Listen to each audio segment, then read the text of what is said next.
저희 어제 입자상 물질의 종류까지 설명을 드렸고요. 그쵸? 오늘은 가스상 물질을 설명드릴 차례인데, 가스상 물질을 설명드리기 전에, 기체상 물질, 가스상 물질 설명드리기 전에, 잠시 6페이지에 있는 법령을 조금 보고, 그 다음에 넘어가도록 할게요. 원래 법은 이제 나중에 한꺼번에 제가 설명을 드릴 건데요. 여러분들이 이제 대기에서 사용하는 용어 같은 것들이 여기 정리가 조금 되어 있어서 일단 어제는 입자상 물질을 고체상 물질, 액체상 물질, 고체, 액체가 혼입되어 있는 물질, 그래서 뭐 매연이라든지 필름이라든지 이런 것들에 대해서 더스트라든지 설명드렸잖아요. 이제 그거를 아셨으니까 이제 이 법령을 보셔도 될 것 같아서 일단 6페이지에 있는 대기환경보전법상 용어를 일단 보고 그 다음에 넘어가도록 할게요. 가번에 보시면 대기오염 물질이라고 해서 대기오염의 원인이 되는 가스상 물질도 있고 입자상 물질로 환경불량으로 정하는 것을 대기오염 물질이라고 하고요. 그 다음에 나번에 보시면은 기후생태계 변화 유발 물질이라고 있어요. 그래서 기후가 변하면 당연히 생태계도 변화가 되잖아요. 그래서 법적으로 기후와 생태계를 변화하는데 유발하는 물질이라고 해서 지구온난화 등으로 생태계의 변화를 가져올 수 있는 기체상 물질로서, 그래서 액체상 물질, 고체상 물질이 아니라 기체상 물질을, 기후 생태계 변화 유발 물질은 보통 다 기체상 물질이에요. 뭐 이산화탄소라든지 N2O라든지 메탄이라든지 다 기후 생태계 변화 유발 물질은 기체상 물질이다. 체크해 놓으시고, 온실가스와 환경불량으로 정하는 것. 근데 오늘 이 내용들을 다 할 거라서 미리 제가 이 종류는 외우라고 표시는 안 해드리고 조금 이따 설명드릴 때 체크를 해드릴게요. 그 다음에 답번에 보시면 온실가스라고 했는데 제가 어제 온실가스의 어떤 특징 같은 것들을 설명드렸잖아요. 그래서 지구에서 방출되는 적외선 복사열을 얘네가 CO2 같은 것들이 흡수를 하면 온실 효과가 일어나고 그 온실 효과를 그린하우스 이펙트라고 얘기를 한다라고 말씀을 드렸어요. 그래서 적외선이라는 거 체크해 놓으시고, 예전에 환경부 시험에서 적외선 여기를 가로넣기로 시험 문제가 출제가 됐어서 적외선이라는 부분에 중요 표시해 놓으시고 봐두시면 될 것 같고요.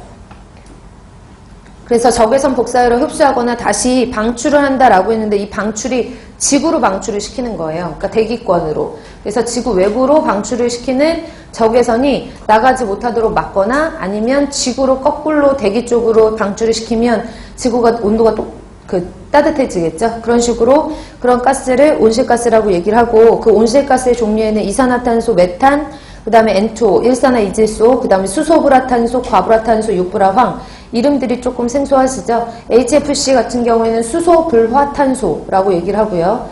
수소불화탄소, PFC 같은 경우에는 과불화탄소, 그 다음에 SF6 같은 경우에는 육불화황이에요. 육불화황. 그래서 이런 것들이 온실가스에 해당이 된다라고 어쨌든 외우실 거니까 참고하시고요.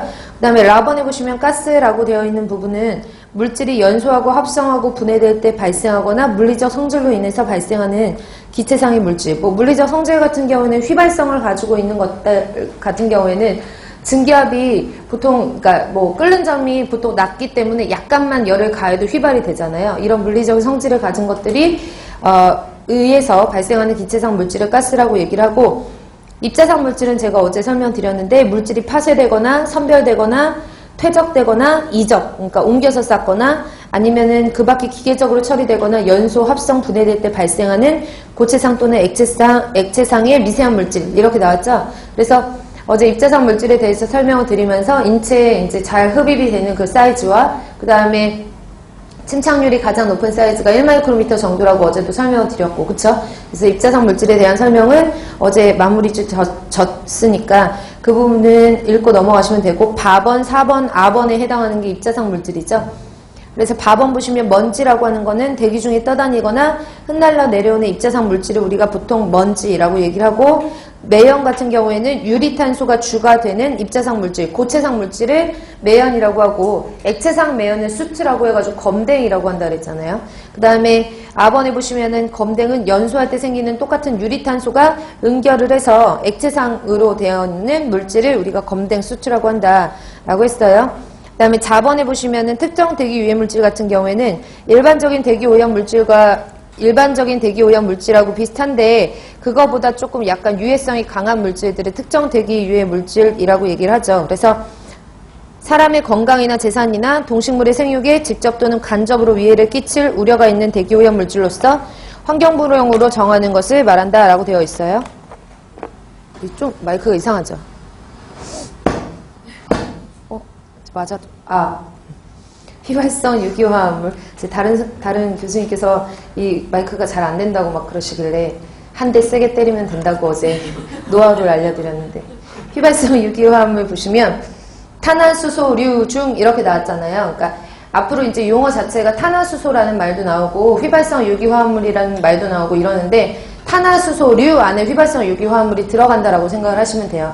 근데 탄화수소라는 것은 제가 어제 수업 시간에 탄화수소는 대략적으로 불완전 연소할 때 많이 발생을 하고, 그 다음에 탄소와 수소로 구성되어 있는 석유계 연료라든지 이런 거 안에 많이 들어가 있다라고 했잖아요. 그래서 탄화수소류 중에 석유화학 제품이나 유기용제, 그 밖의 물질로서 환경부 장관이 관계 중앙행정기관의 장과 협의해서 고시하는 것을 휘발성 유기화합물이라고 얘기를 하고, 이 휘발성 유기화합물 같은 경우에는 종류가 상당히 많아서 대략적으로 지금 한 37종 정도의 휘발성 유기화합물이 정해져 있어요. 그리고 규제를 하고 있죠.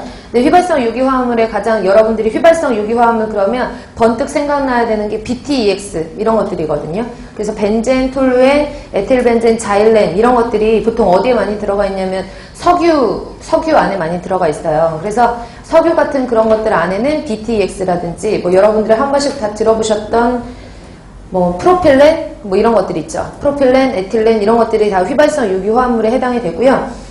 이런 휘발성 유기화합물 같은 것들은 조금 뒤에서 제가 설명을 드리겠지만, 휘발성 유기화합물은 탄화수소 안에 들어간다라고 정리를 해놓으시고요. 그 다음에 카본에 보시면 대기오염 물질 배출 시설이라고 해서 대기오염 물질을 배출하는 시설을 대기오염 배출 시설이라고 하는 거겠죠. 그래서 읽어보시고, 그 다음에 이 대기오염 물질을 배출하는 시설에서 나오는 대기오염 물질을 처리하는, 저감을 시키거나 아니면은 생기지 않게끔 방지하는 시설이 우리가 방지시설이라고 얘기를 해요. 그래서 대기오염 배출 시설로부터 나오는 대기오염 물질을